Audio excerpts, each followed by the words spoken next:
नमस्कार दोस्तों, मैं पारुल चौहान आप सभी का स्वागत करती हूँ आपके अपने प्यारे से परिवार रोजगार विद अंकित में। कैसे हैं आप सभी? लवेश, शिवानी, अंकित, गुड्डी, सिमरन, शिखा, पायल, पवन, श्री कांत, ज्योति, अमित, नीलेश, सिद्धार्थ, रिंकू, निधि, चंचल, नरेश, पूजा, विमल, सभी को मेरी तरफ से गुड इवनिंग, नमस्ते, राधे राधे, राम राम, शस्ते काल। प्यारे प्यारे बच्चों, कैसे हैं आप सभी?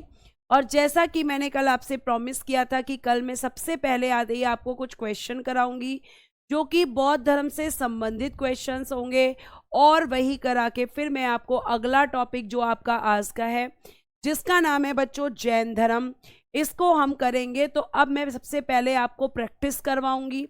प्रैक्टिस में आपको क्या करना है, क्वेश्चंस के आंसर आपको देने हैं। और जो आपके प्रश्न हैं कि मैम क्या यहाँ से क्वेश्चन आते हैं, तो आपको ये भी पता चल जाएगा कि जी हाँ, ऐसे प्रश्न भी परीक्षाओं में पूछे जाते हैं। ठीक है बेटा, अब आ जाइए आपका फर्स्ट क्वेश्चन। क्वेश्चन आपकी स्क्रीन पर है और आपकी वर्कशीट का आंसर मैंने कल टेलीग्राम ग्रुप में दे दिया था। पहला क्वेश्चन है, निम्नलिखित में से कौन सा एक स्थान अर्धगोलाकार गुंबद संरचित स्मारक स्तूप के लिए प्रसिद्ध है?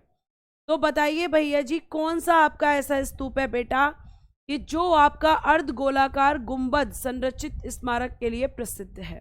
सभी को गुड इवनिंग बच्चों, सबका नाम लेना पॉसिबल नहीं है, लेकिन सभी को गुड इवनिंग। ठीक है, आपकी प्यारे प्यारे चेहरे तो मैं देख नहीं पाती, लेकिन फिर भी सोच रही होंगी कि आप मुस्कुरा ही रहे होंगे। तो बिल्कुल यहाँ पे सांची का स्तूप, कहाँ पर है सांची का स्तूप? मध्य प्रदेश के अंदर। क्योंकि कल आपका सबसे ज्यादा प्रश्न था क्या स्तूप से क्वेश्चन आते हैं? जी हाँ बेटा, स्तूप से प्रश्न आते हैं। ठीक है, नेक्स्ट आ जाइए अगला क्वेश्चन। भारत का सबसे बड़ा स्तूप निम्नलिखित में से कौन सा है? भारत का सबसे बड़ा स्तूप निम्नलिखित में से कौन सा है? बताइए अगले प्रश्न का उत्तर जल्दी से। भारत में सबसे बड़ा स्तूप कौन सा है? बहुत बढ़िया मैम, अगेन आंसर होगा केसरिया स्तूप। कहाँ पर है ये? बिहार में है।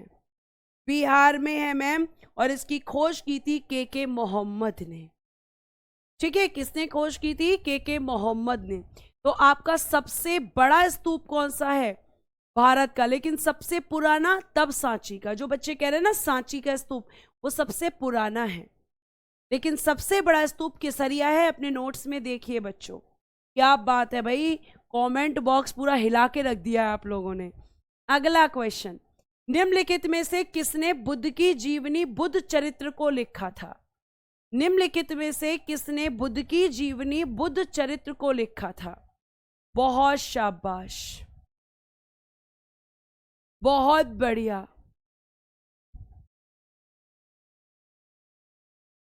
अगर वो पीडीएफ नहीं खोल रही है तो मैं उसको आज दोबारा भेज दूंगी।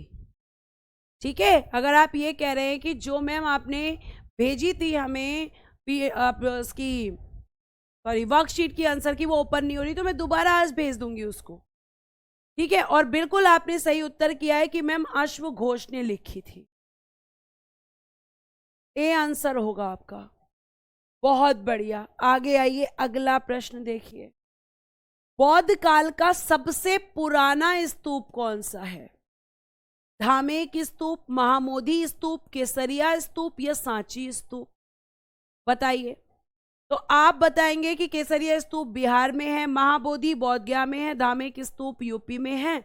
और मैम इस क्वेश्चन का जो सबसे पुराना है उसका आंसर क्या हो जाएगा? अभी अभी मैंने बताया बौद्ध काल का सबसे पुराना स्तूप मैम सांची स्तूप। सबका प्रश्न का उत्तर आपके नोट्स के अंदर है, और ऐसे प्रश्न पूछे जाते हैं। इस चीज को प्रूफ करने के लिए ही बेटा आपकी ये क्लास रखी गई है। नेक्स्ट, डैश बौद्ध धर्म में भिक्षुणी बनने वाली प्रथम महिला थी? भाई कौन थी जो सबसे पहले बौद्ध भिक्षुणी संघ में प्रवेश जिन्होंने किया था? और बौद्ध भिक्षुणी संघ जो है वो उसकी शुरुआत कहाँ से हुई थी? कहाँ से शुरुआत हुई थी बेटा, ये भी बताना। ठीक है, और मुझे पता है कि इस प्रश्न का उत्तर आप सभी ने मुझे दे दिया होगा कि मैम बौद्ध धर्म में भिक्षुणी बनने वाली सबसे पहले जो थी वो आपने बिल्कुल सही उत्तर किया है, महाप्रजापति गौतमी थी। जो गौतम बुद्ध की मौसी थी, क्योंकि उनकी माता का निधन उनके जन्म के 7वें दिन ही हो गया था और इन्होंने ही इनका पालन पोषण किया था। ये संघमित्ता कौन है? संघमित्ता बेटा आपको मैं पढ़ाऊंगी सम्राट अशोक।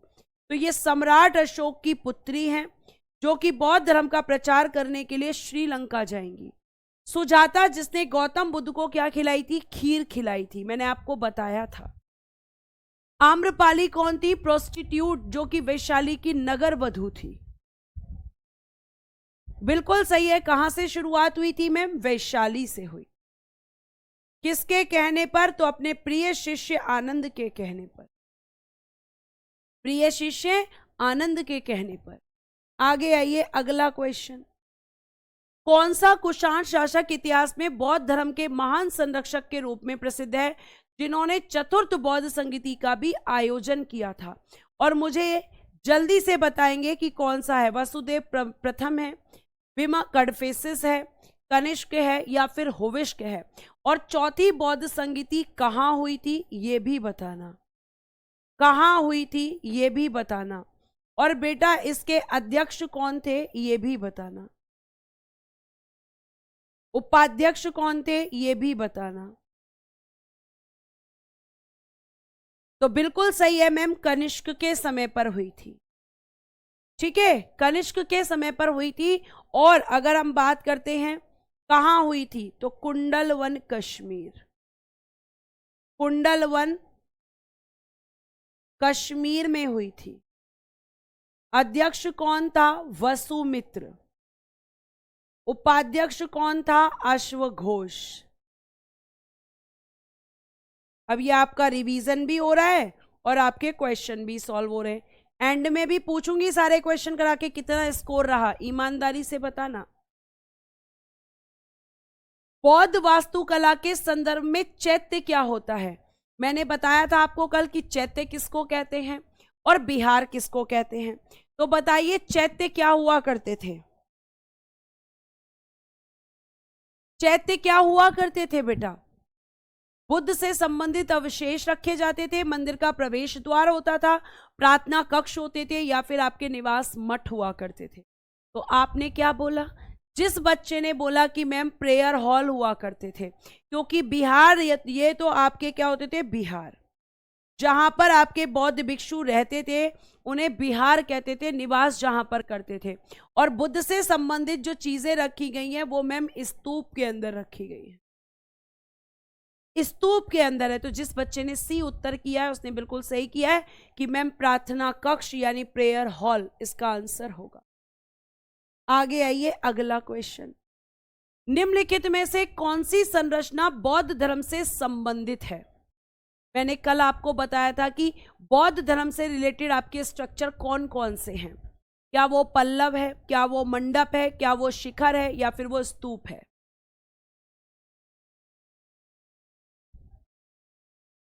एट्थ का आंसर बताइए बेटा। ज्योति कह रही है मैम स्तूप, ठीक है। आकांक्षा भी कह रही है स्तूप। तो जिन बच्चों ने कहा है कि स्तूप, जी हाँ स्तूप था। और स्तूप में क्या रखा जाता था? भगवान बुद्ध के अवशेषों को रखा गया है मैम। 8th क्वेश्चन का आंसर। और बड़ी खुशी हो रही है मुझे कि आप लोग इतने अच्छे से आंसर दे रहे हो। एक टीचर के लिए इससे बड़ी खुशी कुछ नहीं हो सकती कि उसका स्टूडेंट बहुत अच्छे से पढ़ रहा है। और मुझे विश्वास है पूरा कि आप सभी के, जो आप सभी का सपना है वर्दी का, आप सभी लोग उसको पूरा करेंगे। 9th question. संघ में रहने वाले बौद्ध भिक्षुओं के लिए नियम बनाए गए थे, तो वो नियम किस में है? अभिधम्म पिटक में, सुत्त पिटक में, विनय पिटक में या मिलिंद पन्नों में? अभिधम्म पिटक में, विनय पिटक में, सुत्त पिटक में या मिलिंद पन्नों में? किसमें बौद्ध धर्म के आपके बौद्ध भिक्षुओं के लिए नियम बनाए गए थे? बहुत बढ़िया भाई, मुझे इतना अच्छा लग रहा है ना आज क्लास में। बिल्कुल सही है मैम, विनय पिटक के अंदर। सी आंसर होगा मैम। क्या बात है बच्चों, आज तो दिल खुश कर दिया आप लोगों ने। बहुत बढ़िया, बहुत ही शानदार आपके जवाब हैं। ठीक है, आगे आ जाइए, अगला क्वेश्चन। बौद्ध वास्तुकला में निम्नलिखित में से कौन सा एक ध्यान कक्ष और भिक्षुओं के रहने का स्थान था? बताइए भाई, बौद्ध भिक्षु कहां पर निवास करते थे? अभी अभी मैंने डिस्कस किया है।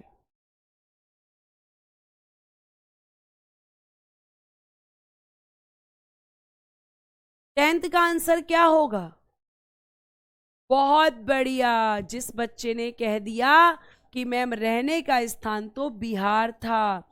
चैत्य मैम पूजा स्थल या प्रार्थना कक्ष होते थे और स्तूपों में तो अवशेष रखे जाते थे। बहुत बढ़िया बच्चों, बहुत शानदार। बुद्ध ने डैश में एक पीपल पेड़ के नीचे कई दिनों तक तपस्या की और उन्हें ज्ञान प्राप्त हुआ था।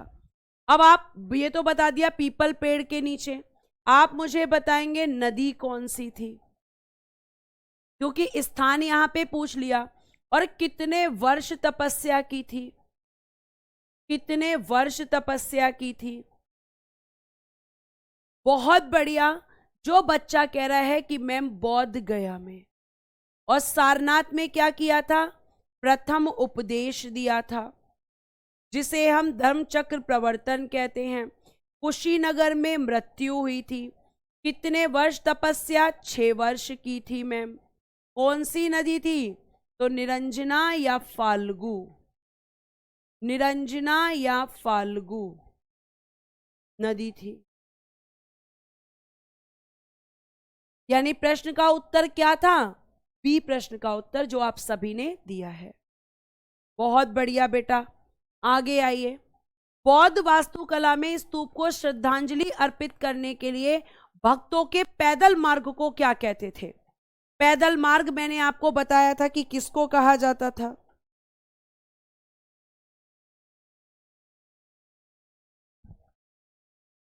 क्या कहते थे पैदल मार्ग को? बताइए, क्या कहते थे?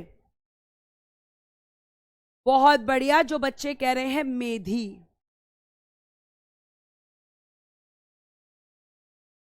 मेधी कहते थे, ठीक है, मेधी बोलते थे। तोरण किसको बोलते थे? सजाया गया प्रवेश द्वार। सजाए गए प्रवेश द्वार। एक बार देखना, नोट्स में लिखा है। उसके बाद आता है अंड किसे कहते थे? तो गोलार्ध। गोलार्ध का टीला होता था, गोलाकार टीला। गोलार्ध का टीला। और छत्र किसको कहते थे? तो आप कहोगे कि मैम जो छत्र हुआ करता था वो एक केंद्रीय स्तंभ हुआ करता था। एक केंद्रीय स्तंभ।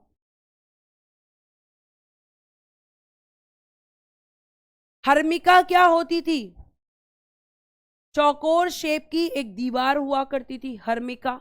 ये भी इससे संबंधित थी आपकी हर्मिका, ठीक है। एक वर्ग रेलिंग होती थी, आप कहोगे एक वर्ग रेलिंग, लिख देती हूं मैं, एक वर्ग रेलिंग। तो कंफ्यूज नहीं होना है। उसके बाद में देखिएगा, लास्ट क्वेश्चन है,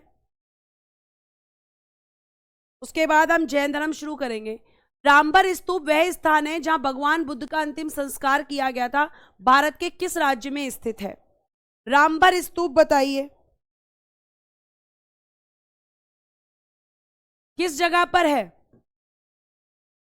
कहां होना चाहिए? बच्चा कह रहा है एमपी। मैंने कल ही बताया था बेटा कि उत्तर प्रदेश है। जाकर अपने नोट्स में चेक करो रामबर स्तूप कहां लिखा हुआ है। यूपी में है, ठीक है, यूपी में है।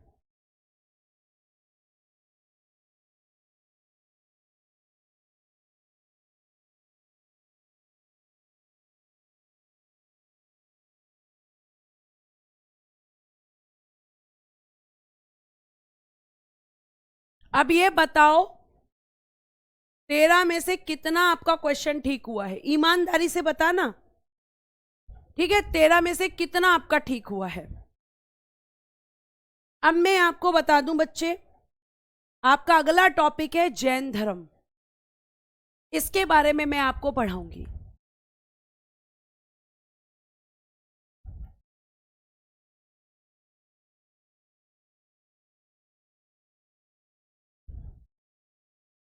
क्या बात है, 13 में से 13, 13 में से 10, 13 में से 13, 13 में से 11, क्या बात है, 13 में से 13 वाले भी हैं, बहुत बढ़िया भाई, आनंद आ गया आज तो, है ना। चलो अब इसी बात पे, इसी खुशी में पढ़ लेते हैं। अब पढ़ लेते हैं। देखिए सबसे पहले बेटा एक आपका दूसरा धर्म है जैन धर्म। और जब मैं जैन धर्म की बात करती हूं तो लिखने से पहले थोड़ा समझना। अगर आप मुझसे बोलेंगे कि जैन धर्म में आपका एक वर्ड यूज होगा बार बार, तीर्थंकर। तीर्थंकर किसे कहते हैं? तीर्थंकर कोई जगह थी? नहीं। तीर्थंकर कहते हैं व्यक्तियों को। जैसे आपके ऋषभ देव एक तीर्थंकर हैं, पार्श्वनाथ तीर्थंकर हैं, ठीक है। उसके बाद आपके महावीर स्वामी जी तीर्थंकर हैं। तो जो आपके व्यक्ति थे इन्हें क्या दिया गया? इन्हें बनाया गया तीर्थंकर। और तीर्थंकर एक ऐसा व्यक्ति होता है जो सांसारिक बंधनों से अपने रिश्तों को तोड़ देता है और जो ज्ञान का मार्ग प्राप्त कर लेता है। ठीक है, क्या कर लेता है? ज्ञान का मार्ग प्राप्त कर लेता है। तो आपको ध्यान रखना है प्यारे बच्चे कि ये तीनों जो मैंने नाम लिखे हैं ये सब कौन है? तीर्थंकर। तो जैन धर्म में टोटल 24 तीर्थंकर हुए हैं। जैन धर्म में कुल 24 तीर्थंकर हुए हैं। कुल 24 तीर्थंकर हुए हैं, यानी टोटल 24 तीर्थंकर थे। ये बात किसने बताई है? तो कुल 24 तीर्थंकर हुए हैं। ये बात लिखने वाले व्यक्ति हैं आपके भद्रबाहु, और भद्रबाहु ने की है कल्प सूत्र की रचना। तो कुल 24 तीर्थंकर हुए। इसको किसमें बताया गया है? इसकी जानकारी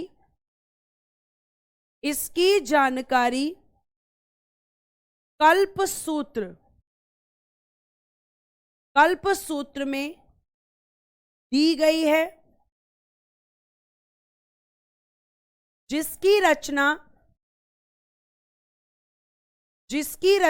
भद्रबाहु ने की है। जिसकी रचना भद्रबाहु ने की है। भद्रबाहु ने की है। या तो आप ये लिख लो या ऊपर लिखा हुआ है वो लिख लो।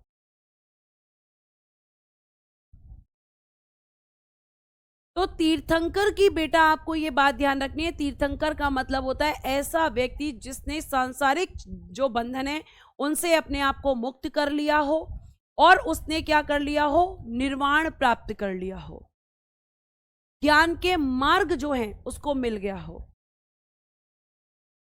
ठीक है, तो आपको बच्चे ध्यान रखना है कि इसमें लिखा हुआ है 24 तीर्थंकरों के बारे में कल्प सूत्र पुस्तक में लिखा हुआ है। तीर्थंकर कौन कौन थे? तो बेटा 24 थे।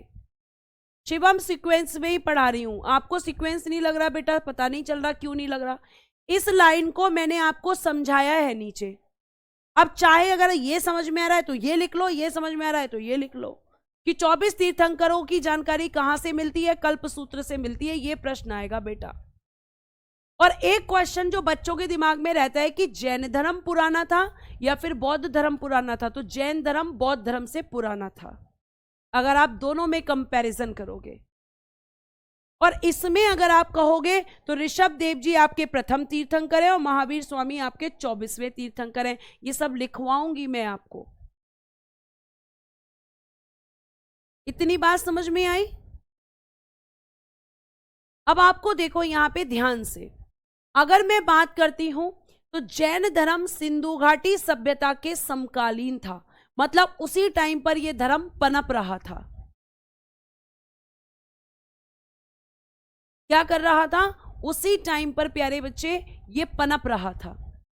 तो सिंधु घाटी सभ्यता के समय का ये धर्म है, यानी ये बौद्ध धर्म से पुराना है आपका जैन धर्म।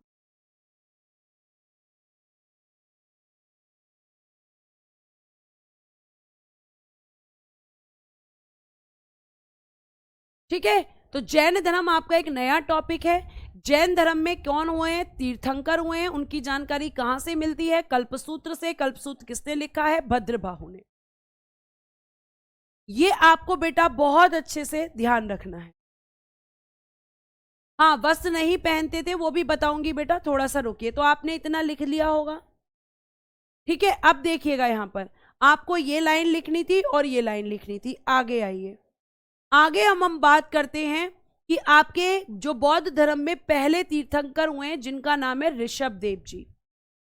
तो पहले तीर्थंकर प्यारे बच्चे आपके ऋषभ देव जी हैं और इन्होंने ही क्या किया था?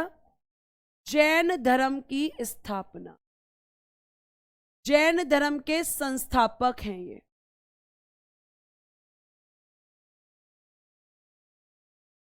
Founder of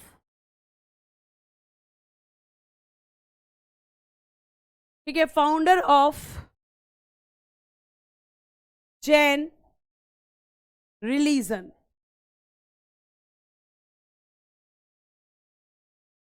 Jain religion, Jain धर्म के संस्थापक। ज्यादातर बच्चा बोलता है महावीर स्वामी, नहीं बेटा। कल्पसूत्र एक बुक है नेहा, कल्पसूत्र एक बुक है और ये आपका लिखा हुआ है। Is the written book Kalpasutra, पुस्तक लिखा हुआ है बेटा, ठीक है। अब देखिए यहां पर तो जैन धर्म के संस्थापक हैं और एक क्वेश्चन ये पूछा जाता है कि जो ऋषभ देव जी हैं, जैसे जैसे मैं लिख रही हूं वैसे वैसे लिखो। पहले लिखो जैन धर्म के संस्थापक, फिर लिखो ऋषभ देव का जन्म कहां माना जाता है? ऋषभ देव का जन्म कहां पर हुआ था? तो आप कहेंगे अयोध्या में। अयोध्या माना जाता है।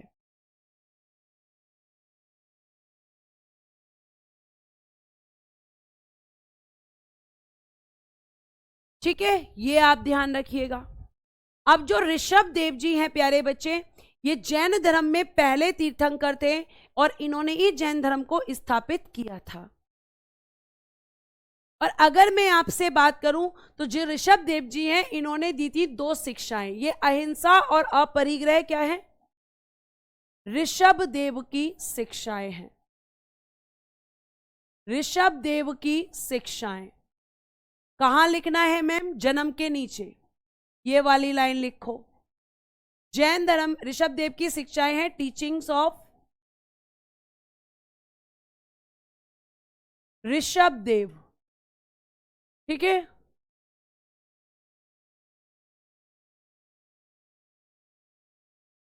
और क्या क्या टीचिंग है? तो मैम एक लिखा है अहिंसा और दूसरा लिखा है अपरिग्रह।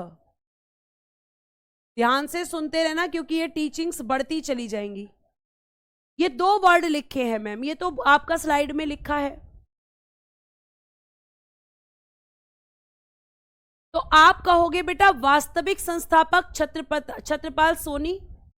यहां मैंने कहीं भी वास्तविक वर्ड का यूज नहीं किया है, मैंने अभी केवल आपको संस्थापक बताए हैं। वास्तविक संस्थापक अगर मैं शब्द यूज करती तो ये गलत होता, लेकिन ये गलत है ही नहीं क्योंकि वास्तविक संस्थापक तो महावीर स्वामी हैं। वास्तविक संस्थापक ये नहीं है।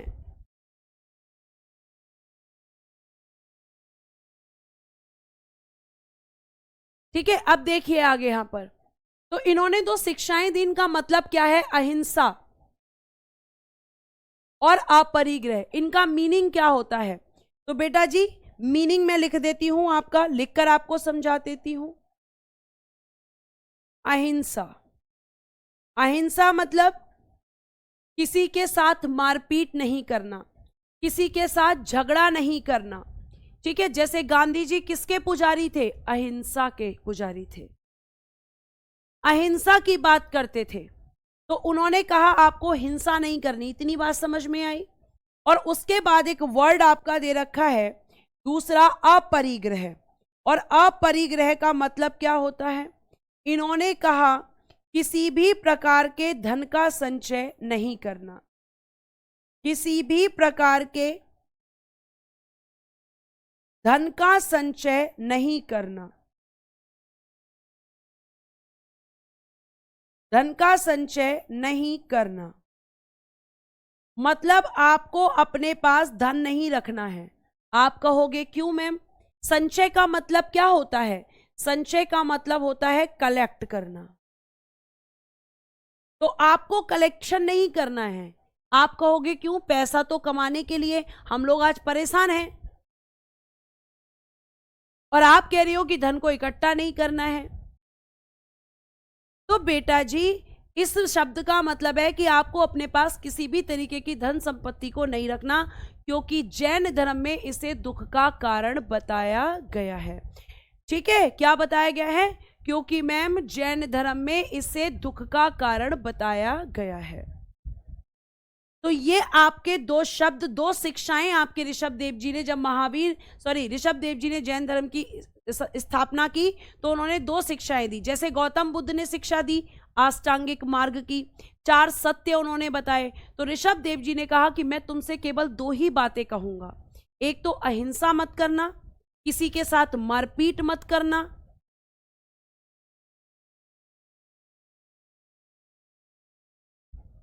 ठीक है, और दूसरा धन का संचय मत करना, क्योंकि ये दोनों ही तुम्हारे दुख का कारण बनेंगे। आज तुमने किसी के साथ मारपीट कर दी, अब तुम्हें डर रहेगा मेरे खिलाफ पुलिस कंप्लेन ना हो जाए, इस बात से तुम दुखी रहोगे, और कंप्लेन हो गई फिर तुम्हारी वजह से तुम्हारे घर वाले दुखी और फिर तुम भी दुखी।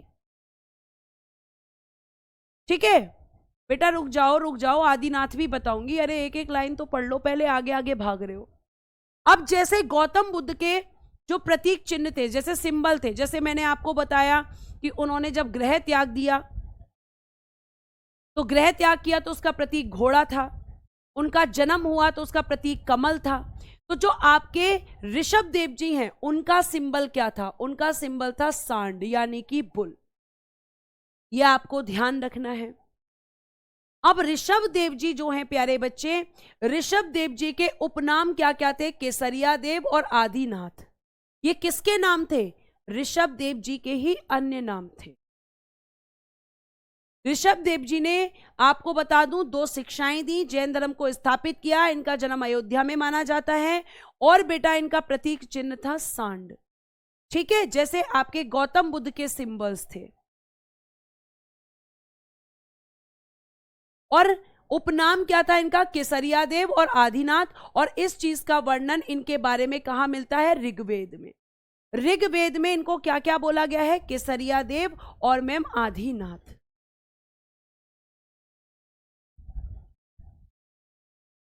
इतनी बात समझ में आ गई? तो आप कहोगे ये इनके अन्य नाम है, मतलब आपके उपनाम भी आप इनको कह सकते हो, अन्य नाम भी, कि इन्हें केसरिया देव या आदिनाथ के नाम से भी जाना जाता है। जैसे गौतम बुद्ध को आप बुद्ध कब कहने लगे? जब उन्हें ज्ञान की प्राप्ति हुई। वैसे उनका एक्चुअल नाम क्या था? सिद्धार्थ था।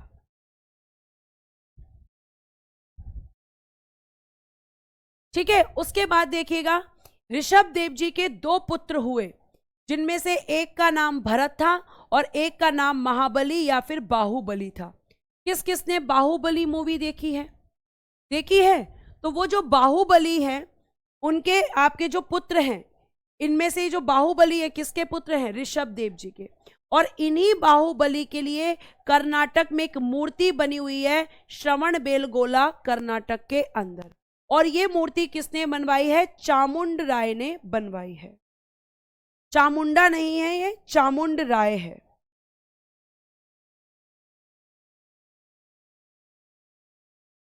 और ये किसके पुत्र हैं बाहुबली? ऋषभ देव जी के। इनकी क्या बनी हुई है? बहुत बड़ी मूर्ति, बहुत बड़ा स्टैचू बना हुआ है कर्नाटक के अंदर। और कर्नाटक में कहां पर? तो श्रवण बेलगोला के अंदर। श्रवण बेलगोला को याद रखना, क्योंकि यहां पे आगे जाकर ये नाम आएगा जब मैं आपको पढ़ाऊंगी चंद्रगुप्त मौर्य। तो इसको लिखिए बेटा फटाफट से, और फिर हम आगे बढ़ते हैं जल्दी से।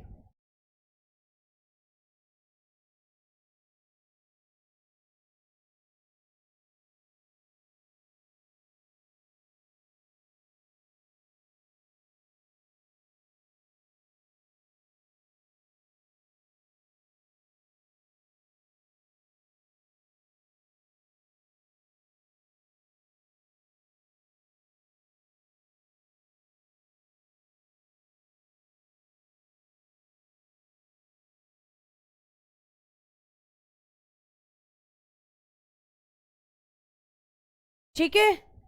अब देखो यहां पे एक चीज और, अब यहां पे किसका बात आया है मैम, इसमें ऋग्वेद की बात आई है। ऋग्वेद की बात आई है कि ऋग्वेद में आपका किसका वर्णन मिलता है, ऋग्वेद में मैम हमें वर्णन मिलता है आपके ऋषभ देव जी का। लेकिन आपको ध्यान रखना है बेटा कि इसी ऋग्वेद के अंदर, मैं नीचे लिखती हूं इसके नीचे, ऋग्वेद में जैन धर्म के 22वें तीर्थंकर, 22वें तीर्थंकर अरिष्टनेमी, अरिष्टनेमी के बारे में भी वर्णन मिलता है। इसको नोट में लिख लेना, वर्णन मिलता है, क्योंकि ये क्वेश्चन आता है कि ऋग्वेद में किन दो तीर्थंकर, किन दो जैन तीर्थंकरों के बारे में जानकारी मिलती है, तो वो आपके ऋषभदेव जी और अरिष्टनेमी जी हैं। और अरिष्टनेमी जी का वर्णन भी बेटा इसी में किया गया है। आगे पढ़ाऊं, चलो। एरिस्टनेमी नहीं है बेटा, अरिष्टनेमी है। ठीक है, नेक्स्ट आइए अगला। अब हम बात करते हैं कि आपके दूसरे तीर्थंकर कौन थे। केवल इंपॉर्टेंट तीर्थंकर्स की हम बात करेंगे, सारे तीर्थंकर आपको नहीं पढ़ने हैं। ठीक है, अब देखिए यहां पर आपके दूसरे तीर्थंकर हुए अजीतनाथ, जिनका सिंबल है हाथी। तीसरे तीर्थंकर हुए हैं संभवनाथ, जिनका आपका सिंबल है घोड़ा। 21वें तीर्थंकर हैं नमीनाथ, जिनका सिंबल है नीलकमल। और 22वें तीर्थंकर हैं अरिष्टनेमी या फिर नेमिनाथ, जिनका सिंबल है शंख। और इन्हीं अरिष्टनेमी का वर्णन किसमें है, ऋग्वेद में है। तो ये आपको ध्यान रखना है। ठीक है, जल्दी जल्दी से इनको भी लिखिए, फिर मैं आती हूं 23वें तीर्थंकर, जो काफी इंपॉर्टेंट है।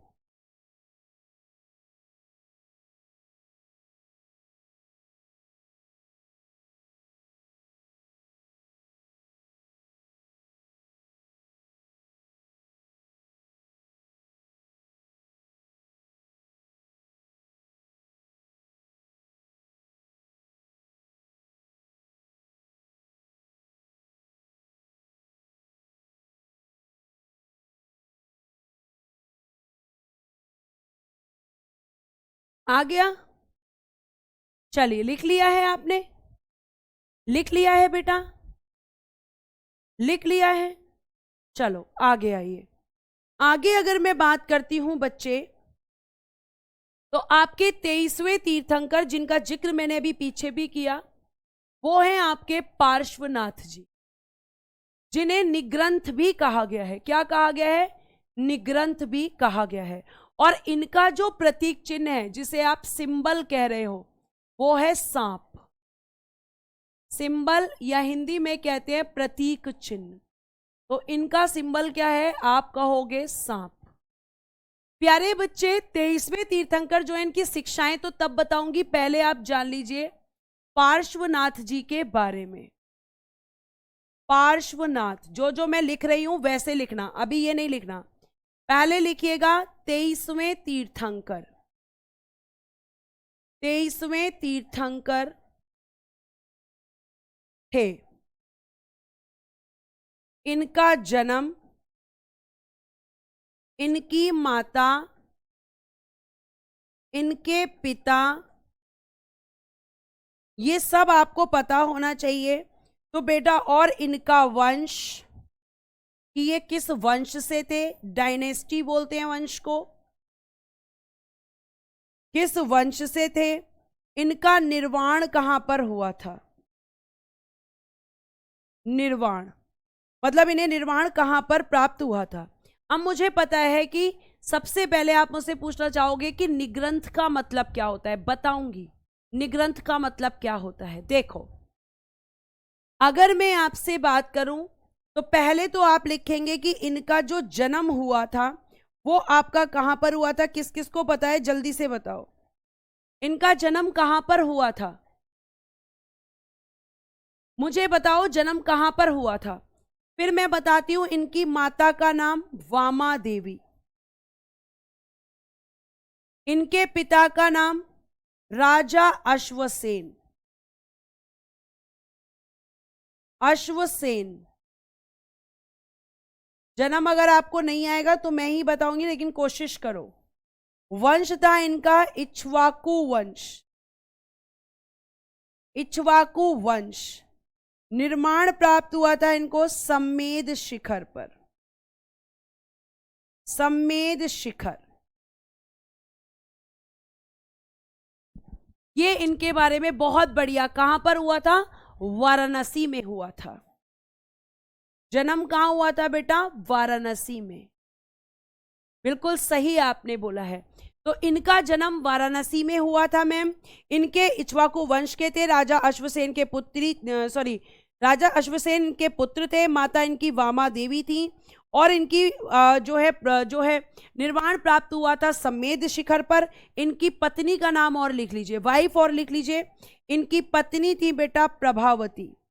वाइफ कौन थी? प्रभावती। ये तो इनका हो गया जनरल इंट्रोडक्शन, ये आपको ध्यान रखना है। अब बात करते हैं कि आपके जो पार्श्वनाथ जी हैं, यहां तो आएगा नहीं, तो अगली लाइन की हम बात करते हैं। आपको ऐसे ही लिखना है पार्श्वनाथ के बारे में, बिल्कुल ऐसे। फिर लिखना है कि जो आपके पार्श्वनाथ जी हैं, पार्श्वनाथ, इन्होंने क्या दिया? इन्होंने बेटा 4 शिक्षाएं दी थी। इनकी 4 शिक्षाएं हैं, यानी 4 टीचिंग्स।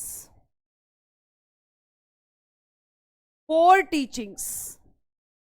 अब आपको टीचिंग, जैसे पहले आपने क्या पढ़ी? 2। एक मैम हमने अहिंसा पढ़ी थी, नॉन वायलेंस। दूसरा हमने अपरिग्रह पढ़ा था, अपरिग्रह पढ़ा था। और तीसरा और चौथा, मतलब इन्होंने 2 शिक्षाएं और जोड़ी। वो कौन कौन सी थी? एक इन्होंने सत्य को जोड़ा और एक इन्होंने अस्त्य को जोड़ा। तो एक आप लिखेंगे सत्य और एक आप लिखेंगे अस्त्य। अब इनका मीनिंग, तो 2 का मीनिंग आपको मैं बता चुकी हूं क्या होता है। सत्य का मतलब आपको पता ही है कि हमेशा सच बोलो, हमेशा सत्य के मार्ग पर चलो, सत्य के मार्ग पर चलो, ये कहा इन्होंने। और बेटा जी अस्त्य का मतलब होता है चोरी ना करना, कि आपको कभी भी चोरी नहीं करनी है, क्योंकि आप करोगे तो ये आपके दुख का कारण बनेगा। आप झूठ बोलोगे तो झूठ भी आपके दुख का कारण बनेगा।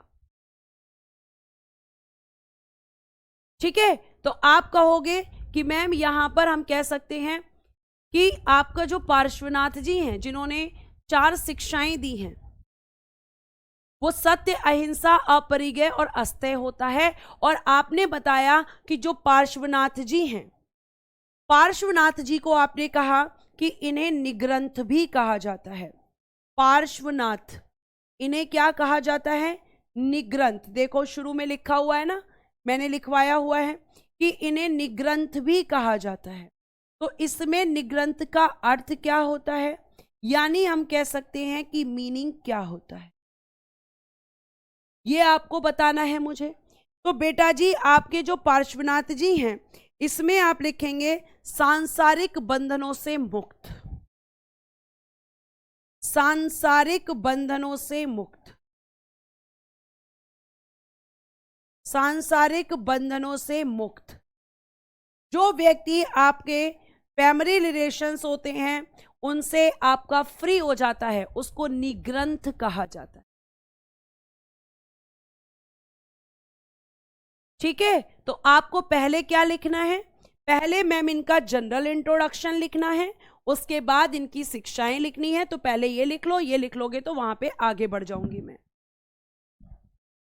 निर्वाण क्या है? ज्ञान की प्राप्ति। आपके जैन धर्म में निर्वाण को कहा गया है जब आपको निर्वाण के रास्ते पर जाना है, ज्ञान प्राप्त हो जाता है, बताऊंगी मैं अभी आपको।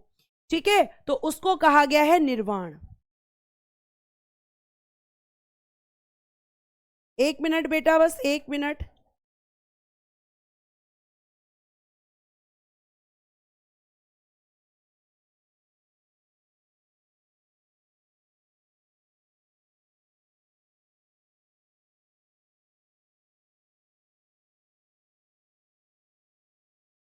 लिखिए फटाफट। हाँ जी, लिख गया। आगे आइए, अगला।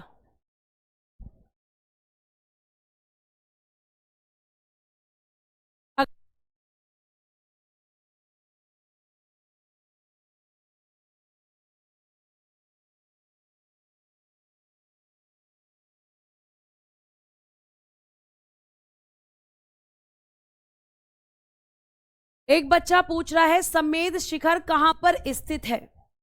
तो बेटा जी, सम्मेद शिखर अगर आपको जानना है तो ये झारखंड में है। सम्मेद शिखर झारखंड के अंदर है।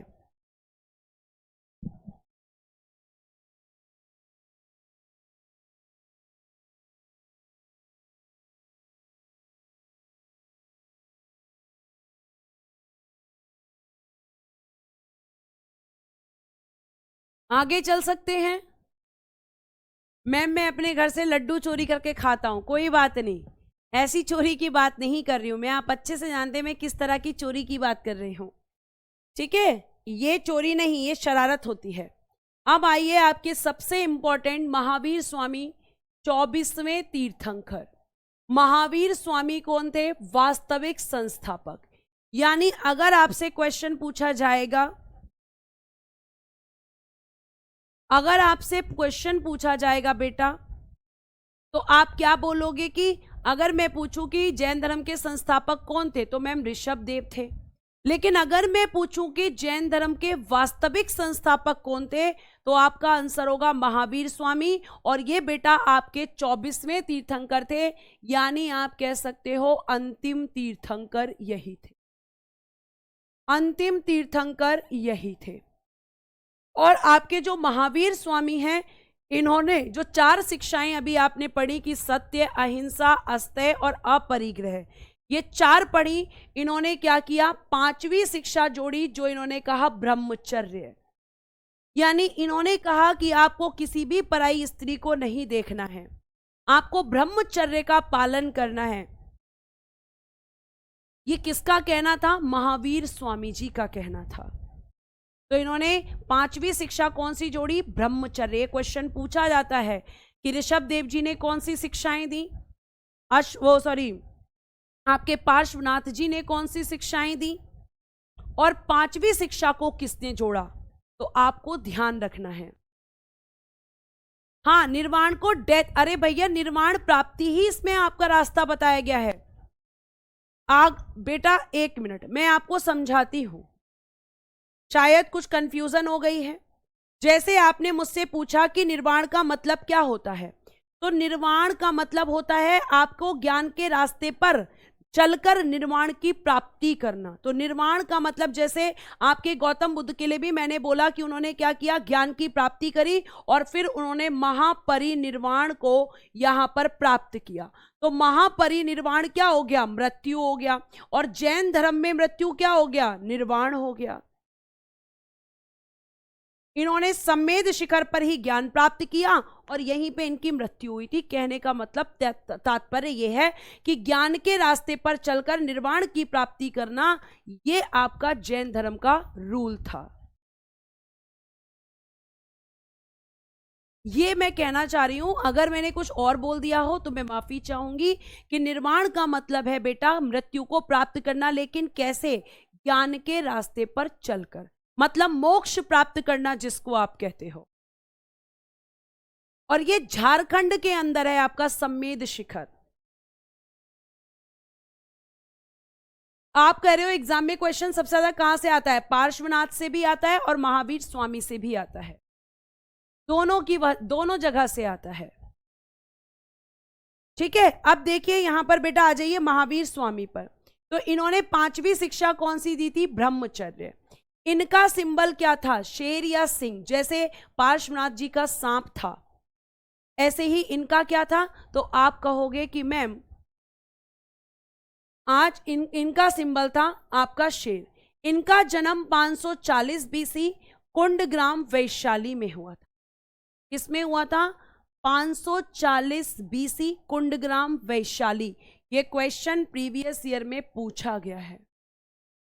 नेक्स्ट, इनकी मृत्यु तो 468 बीसी पावापुरी में दीपावली के दिन हुआ था। पावापुरी में दीपावली के दिन इनकी मृत्यु हुई थी।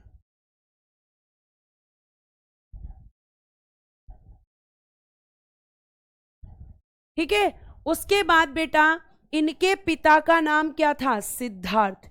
जैसे आपके गौतम बुद्ध जो हैं वो कौलिय गणराज्य से थे, ये बेटा आपके ज्ञात्रक वंश या इक्ष्वाकु वंश से थे। इक्ष्वाकु वंश को ज्ञात्रक वंश के नाम से भी जाना जाता है। हाँ बेटा अरविंद, ज्ञात्रक वंश या इक्ष्वाकु वंश एक ही बात है। ठीक है, तो महावीर स्वामी जी ने कौन सी शिक्षा जोड़ी? वास्तविक संस्थापक थे। इनका सिंबल शेर या सिंह था।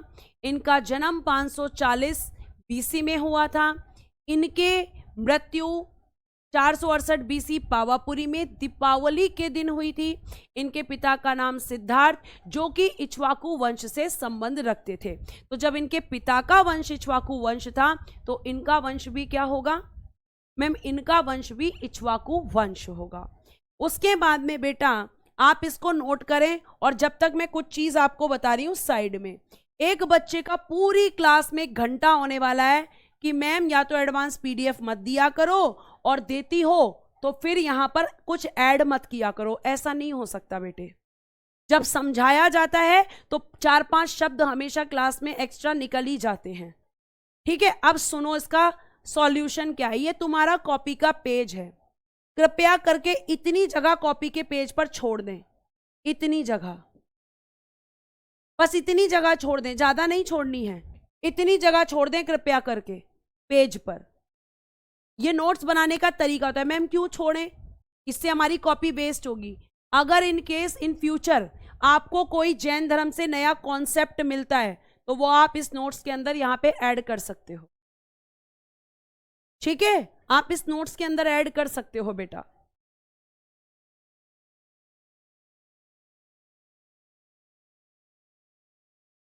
और आप जो कह रहे हो ना हाथ से लिखकर देखो, आपको पता चलेगा ये जो पीडीएफ बन गई है ना ऐसी नहीं बनी बेटा, हाथ से लिखकर दी गई हैं, जिसने टाइप की है उसको, उसके बाद ये पीडीएफ फॉर्म में टाइप हुई हैं, क्योंकि किसी भी किताब में इस तरीके से नहीं लिखा हुआ होता है। प्रिंस जाकर बेटा पहली क्लासेस देखिए, बीसी का मतलब मैंने आपको बताया है। तो नोट्स बनाने का एक स्मार्ट तरीका होता है, हम लोग भी ऐसे ही नोट्स बनाते थे। आप हर चीज को इतना हेक्टिक कर लेते हो अपने लिए, ओ माय गॉड मेरा नोट्स खराब हो गया, मैम ने मेरा पूरा टाइम वेस्ट कर दिया, ये हो गया वो हो गया, पता नहीं दुनिया भर की बातें, पर सॉल्यूशन नहीं निकालते किसी चीज का। सारी गलती मैम की है, हमारी तो गलती हो ही नहीं सकती, क्योंकि हम तो गलती करने के लिए पैदा ही नहीं हुए हैं, गलती करने के लिए मैम पैदा हुई हैं। ठीक है, तो ये छोटी छोटी समस्याएं हैं बेटा, इनको इतना आप इतना हैक्टिक ले रहे हो कि 1 घंटे से पूरी क्लास में वही कॉपी पेस्ट किया हुआ है कि आपकी वजह से मेरा इतना बड़ा नुकसान हो गया कि इस नुकसान की भरपाई नहीं हो सकती है। आप लिखकर देखो, आपको पता चलेगा लिखना कैसा लगता है। अरे बेटा हम भी लिखकर ही आपको ये सब देते हैं यहाँ बोर्ड पर, बिना लिखे थोड़ी पीडीएफ बन जाती है। आगे आइए, अब देखिए इनकी माता का नाम, इनकी माता का नाम था बच्चे त्रिशला, जो कि आपके लिच्छवी चेटक की बहन थी। लिच्छवी क्या है? लिच्छवी एक वंश है। लिच्छवी कहा क्या है बच्चे? तो आप कहेंगे कि लिच्छवी मैम एक वंश है, और इस वंश से इनकी माता थी जो कि चेटक की बहन थी। चेटक कौन है? चेटक इनकी माता के जो हैं ब्रदर हैं। तो लिच्छवी चेटक की बहन थी, मतलब लिच्छवी एक वंश है, लिच्छवी चेटक, और इसकी हम बात करते हैं तो माता इस वंश से थी। ये क्वेश्चन भी बच्चे पूछा गया है कि महावीर स्वामी की माता किस वंश से थी? तो लिच्छवी चेटक की बहन थी। ठीक है, आगे आइए। इनके बचपन का नाम वर्धमान था, जैसे गौतम बुद्ध का सिद्धार्थ था। इनके बचपन का नाम क्या था? वर्धमान था। इनकी पत्नी का नाम यशोदा और गौतम बुद्ध की पत्नी का नाम यशोधरा। दोनों में बड़ा कंफ्यूजन होता है भाई, मुझे भी होता था पहले। ठीक है, पहले मुझे भी बड़ा होता था कि यशोधरा उनकी है कि उनकी है। तो गौतम बुद्ध की यशोधरा है बच्चे, और इनकी कौन है? यशोदा है। गौतम बुद्ध का पुत्र था, इनकी पुत्री हैं अन्नोजा प्रियदर्शिनी, और गौतम बुद्ध के पुत्र का नाम था राहुल। तो उनको पुत्र था, इनको पुत्री थी, और इनका एक दामाद भी है। दामाद भी मैं आपको बता देती हूं। दामाद कौन था? जमाली। और यही जमाली कौन था? यही यही महावीर स्वामी के प्रथम शिष्य भी थे। यही महावीर स्वामी का प्रथम शिष्य भी थे।